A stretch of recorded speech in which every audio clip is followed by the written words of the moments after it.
There is a passage in a Taoist text that is older than every city you have ever lived in, and it describes a person bracing for something that has not arrived yet. The body is held. The breath is shallow. The mind will not stop tightening around a problem it cannot solve. Nothing new has happened. The threat is mostly thought. And the body is treating the thought as if it were a storm. I want to show you how cleanly the old passage saw that. Because it saw it, and it saw it 2,000 years before anyone put a name to the nervous system. And what it noticed about that tight, braced, watching body is the part that I think modern science is only now catching up to. There is a part it missed, and I will get to that too. But first, here is the thing it got right. The Taoists did not have the word stress. They did not have the word nervous system either.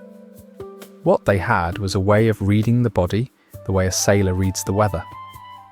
They noticed that breath gets shallow before a person thinks they are anxious, that the shoulders climb up toward the ears long before the mind has the thought it is bracing against, that the jaw sets and the lower back tightens and the hands close, and the whole body takes shape around a danger that has not yet shown up.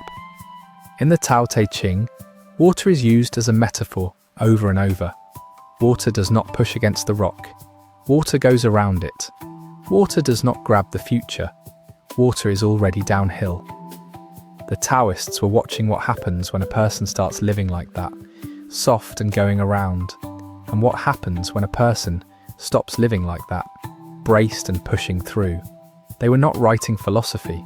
They were writing a description of the body's stress response in a language the body could read, and the description still matches. Get tense enough and the breath shallows before you have a thought. Hold the breath long enough and the shoulders climb before you're aware of them. That is not a feeling. That is a sequence, and it is the same sequence the old text is pointing at. Here is the part I think they understood better than we do today. We treat stress as the problem to fix. We treat a tight body as a thing to relax on command. We tell ourselves to calm down, the way you would tell a child to calm down, and then we wonder why the body braces a little harder. The Taoists saw that loop coming. They named it Wu Wei, not passivity, the end of unnecessary effort, the recognition that you cannot force a river to find the sea by pushing it. The first time I read it, I was in my early 20s. I had been practicing Qigong for a few years by then, and I read it as philosophy, something about not forcing outcomes. It took me another decade to notice the passage is describing breath. It is describing what happens to the chest when you try to drag the future into the present and hold it still. It is describing the difference between letting the breath do its own thing and gripping the breath into shape. That is not philosophy. That is a felt body, and it is the same felt body I see in the people I work with today, 2,000 years later. So when someone tells you the old wisdom does not apply anymore, they are not wrong about the speed of the world. They are wrong about the body. The body the Taoists were mapping is the body you are living in right now. It still works that way. And here is the part I think they got wrong, or at least the part that holds my students back when I do not name it out loud. The old text writes as if the unforced life is a place you arrive at. As if you read the passage, you understand the point about the river, and from then on the river does the work. That is a beautiful idea. It is also, in my experience, not how the body works. The body does not arrive.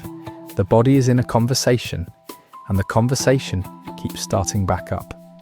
Something happens in the morning, and there you are again, gripping the breath into shape, telling yourself to let go, telling yourself to stop telling yourself to let go. The Taoists did not write much about that part. They wrote the destination. They did not write the long, ordinary, slightly boring work of getting back to it over and over. I think part of why their answers feel right is that they were willing to leave that part out. Part of why my students feel stuck is that they took the missing part as proof they were failing. They were not failing. The text just left them with a destination and not a map for the returns. The map for the returns is what I want to give you in the next minute, and it starts in a place you can feel right now, in the breath you are taking without thinking about it. That is where the practice lives, and you are already there. You do not have to close your eyes. You just have to find the place. The breath is already working on its own. Take one breath in, not a deep one, not a controlled one. Whatever shape the in-breath wants to take, let it have that shape. Then take the next one the same way. Let the out-breath be a little longer than the in-breath if it wants to be. The instruction is exactly this small. Notice, but do not fix. Notice where the breath is shallow. Notice where the shoulders are up. Notice where the jaw has been holding the day. And underneath all of that, leave the breath alone to do what it does. I still notice, after all these years, that the chest softens a fraction on the third or fourth breath. Not because I made it happen, because the body knows how if I get out of its way. That is the felt body version of what the old text was pointing at. That is also, honestly, most of the practice. If you would like to sit with this longer than the next minute, we wrote a short practical piece on bringing the same quality into the rest of the week. There is a link below, and if you want a small companion for the days you're practicing, our app, Qi Guide, walks you through it quietly for a few minutes at a time. The body the Taoists were mapping is the body you're living in right now. The oldest wisdom on stress still holds, and what it missed is smaller than the part it got right. The rest is the practice. The practice is shorter than you think.